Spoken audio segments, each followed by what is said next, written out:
Morning guys. അപ്പോൾ ഇന്ന് ഞാൻ ദേ ഇവിടെ രഞ്ജുവിൻ്റെ വീട്ടിലാണ്. രഞ്ജുവിൻ്റെ അച്ഛൻ്റെ പിറന്നാളാണ് ഇന്ന്.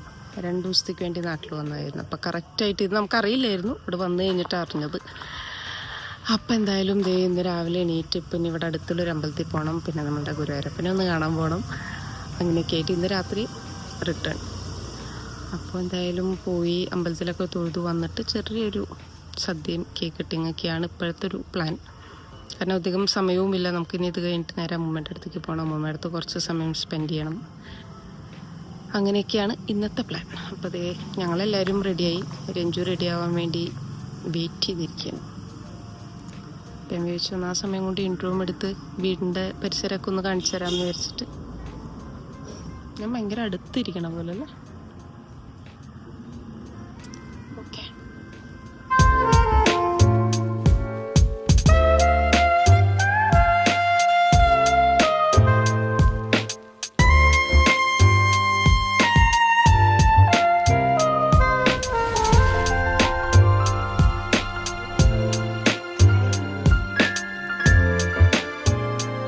അച്ഛാ, പിറന്നാളായിട്ട് എന്താ പറയാനുള്ളത് അച്ഛന്?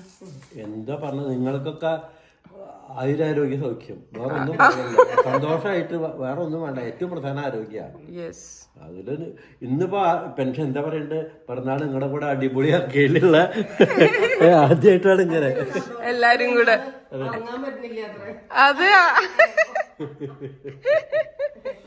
അമ്മയ്ക്ക് അച്ഛനോട് പിറന്നാളായിട്ട് എന്ത് പറയാനല്ലേ? രഞ്ജുവിന് എന്തെങ്കിലും ഉണ്ടോ പറയാൻ?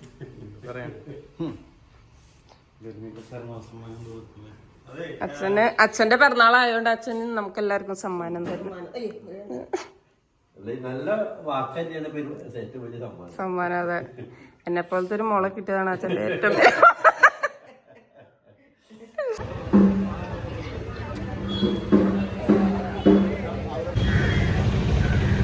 കണ്ണുപോലെ.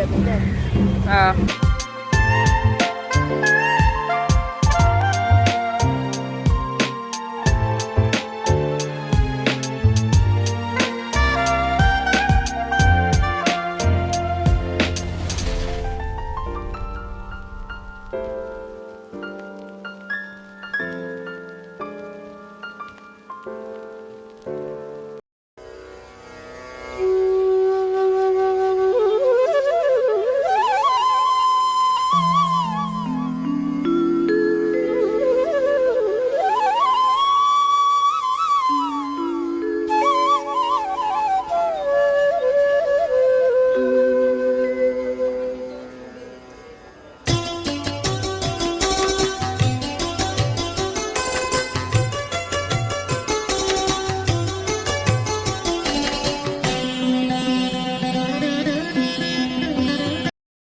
അപ്പം അങ്ങനെ നമ്മളിത് രാവിലെ 2 അമ്പലത്തിലൊക്കെ പോയി. ഗുരുവായൂർ പോണതിന് മുമ്പ് നമ്മൾ ഫുഡ് കഴിച്ചു കേട്ടോ. കാരണം അവിടുത്തെ തിരക്ക് കാരണം ലേറ്റ് ആവുമെന്നുള്ളൊരു ഇത് കാരണം. പക്ഷെ വലിയ കുഴപ്പമൊന്നും ഉണ്ടായില്ല, നല്ലോണം തൊഴാൻ പറ്റി.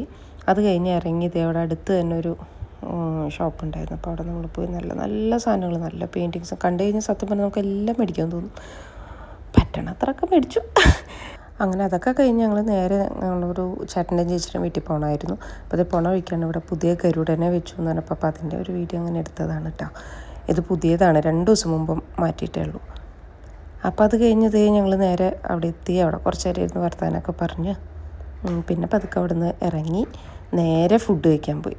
ഏതോ ഭയങ്കര ഫേമസ് ആയിട്ടുള്ള ഒരാളുടെ അവിടെ ആയിട്ടോ പോയത്. പക്ഷേ എനിക്ക് കറക്റ്റ് പേരും കാര്യങ്ങളൊന്നും അറിയില്ല. എന്തായാലും അടിപൊളി സദ്യയായിരുന്നു. പിറന്നാളായിട്ട് അച്ഛനും ഹാപ്പി, നമ്മളും ഹാപ്പി. അപ്പം അങ്ങനെ നല്ല സദ്യയൊക്കെ കഴിച്ച് നേരെ തിരിച്ച് വീട്ടിൽ പോണ വഴിക്ക് തന്നെ നമ്മൾ അച്ഛനുള്ള കേക്കും കാര്യങ്ങളൊക്കെ മേടിച്ചു. പിന്നെ ദുബായിക്ക് കൊണ്ടുവരാനുള്ള കുറച്ച് സാധനങ്ങൾ കൂടി മേടിക്കാണ്ടായിരുന്നു, ബേക്കറി ഐറ്റംസ്. അതൊക്കെ മേടിച്ച് നേരെ വീട്ടിലെത്തി. പിന്നെ പെട്ടെന്ന് തന്നെ കേക്ക് കട്ടിങ് ഒക്കെ ചെയ്തു കേട്ടോ. Happy birthday to you. Happy birthday to you. Happy birthday, happy birthday, happy birthday to you. എനിക്ക് കാണുന്നതൊക്കെ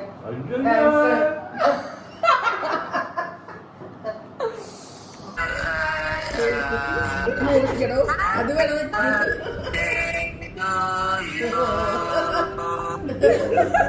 ഇങ്ങനെ ഇതേ അതെ ഇങ്ങനത്തെ ഒരു ബർത്ത്ഡേ ആദ്യമായിട്ടാ.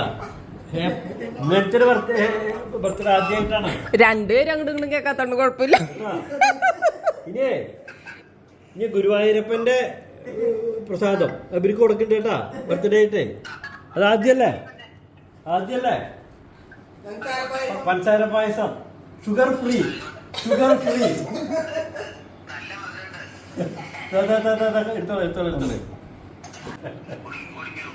കഴിക്കുന്നു.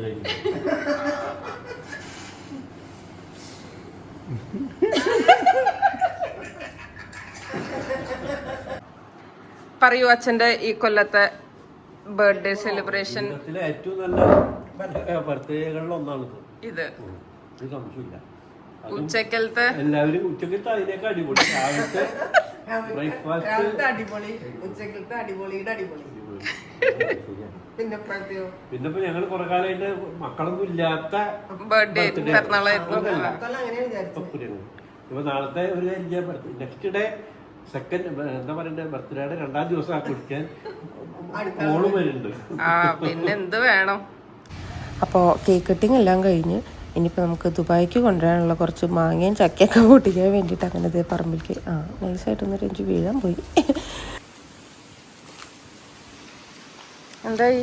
അത് നല്ല കാറ്റില്ല ഇവിടെ. ഉള്ളത് അതിലിടാം. കുറേ ഉണ്ട് മാങ്ങ. അതെയാ? ധാരാളം ദുബായിക്കുള്ള മാങ്ങാസാണ്. ഇവിടെ നിക്ക സുഖം, ഉള്ളിലത്തെ ചൂട്.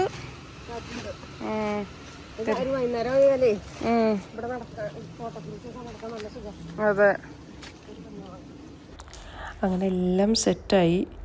എല്ലാം കഴിഞ്ഞ് ഞങ്ങൾ യാത്ര പറഞ്ഞിറങ്ങുക കേട്ടോ. 2 ദിവസമുള്ളൂ എന്ന് വെച്ചാൽ എന്തായാലും എല്ലാവർക്കും ഭയങ്കര സന്തോഷമായി. പോകുമ്പോൾ മാത്രം ഒരു വിഷമമാണ് സത്യം പറഞ്ഞു കഴിഞ്ഞാൽ.